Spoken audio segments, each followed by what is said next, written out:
दोस्तों, आज की वीडियो में सुनेंगे परिवर्तनी एकादशी व्रत कथा। परिवर्तनी एकादशी का व्रत रखकर भगवान विष्णु के वामन स्वरूप की पूजा की जाती है। इस व्रत को करने से तीनों लोकों की पूजा का फल मिलता है। इसके साथ ही वाजपेय यज्ञ करने के समान पुण्य प्राप्त होता है।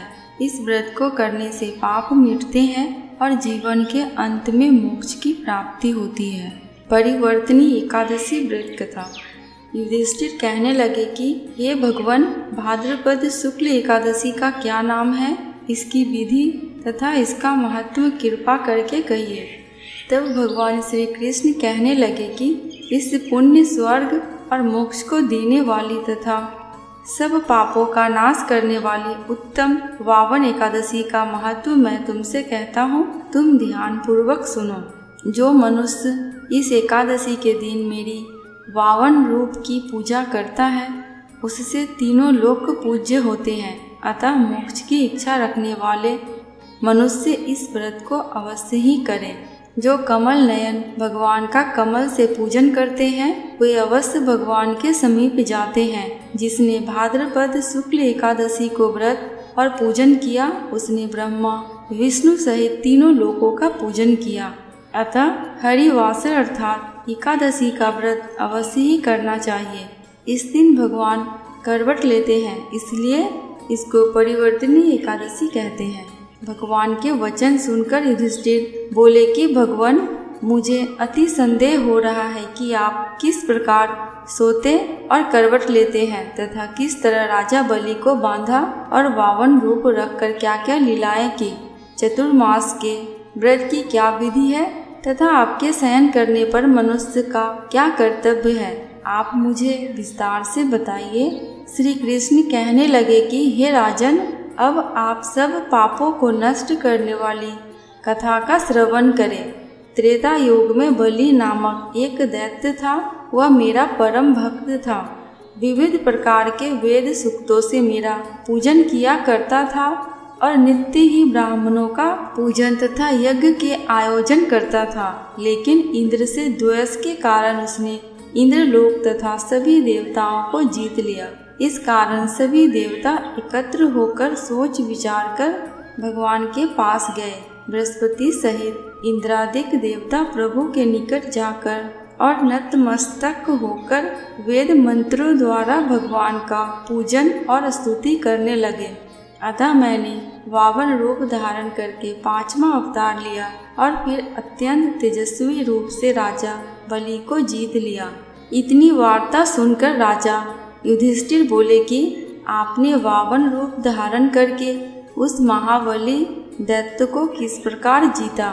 श्री कृष्ण कहने लगे, मैंने वावन रूपधारी ब्रह्मचारी बलि से 3 पग भूमि की याचना करते हुए कहा, ये मुझको 3 लोक के समान है और हे राजन, यह तुमको अवश्य ही देनी होगी। राजा बलि ने इसे तुच्छ याचना समझकर 3 पग भूमि का संकल्प मुझको दे दिया और मैंने अपने त्रिविक्रम रूप को बढ़ाकर यहाँ तक कि भूलोक में पद, भोगलोक में जंघा, स्वर्गलोक में कमर, महलोक में पेट, जनलोक में हृदय, यमलोक में कंठ की स्थापना कर सत्यलोक में मुख, उसके ऊपर मस्तक स्थापित किया। सूर्य, चंद्रमा आदि सब ग्रह गण, योग्य नक्षत्र, इंद्रादिक देवता और शेष आदि सब नाग गणों ने विविध प्रकार से वेद सूक्तों से प्रार्थना की।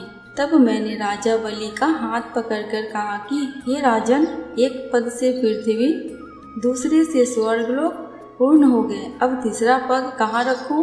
तब बलि ने अपना सिर झुका लिया और मैंने अपना पैर उसके मस्तक पर रख दिया, जिससे मेरा वह भक्त पाताल को चला गया। फिर उसकी विनती और नम्रता को देखकर मैंने कहा कि हे बलि, मैं सदैव तुम्हारे निकट ही रहूंगा। विरोचन पुत्र बलि से कहने पर भाद्रपद शुक्ल एकादशी के दिन बलि के आश्रम पर मेरी मूर्ति स्थापित हुई। इसी प्रकार दूसरी क्षीर सागर में शेष नाग के पृष्ठ पर हुई। हे राजन, इस एकादशी को भगवान शयन करते हुए करवट लेते हैं, इसलिए तीनों लोकों के स्वामी भगवान विष्णु का उस दिन पूजन करना चाहिए।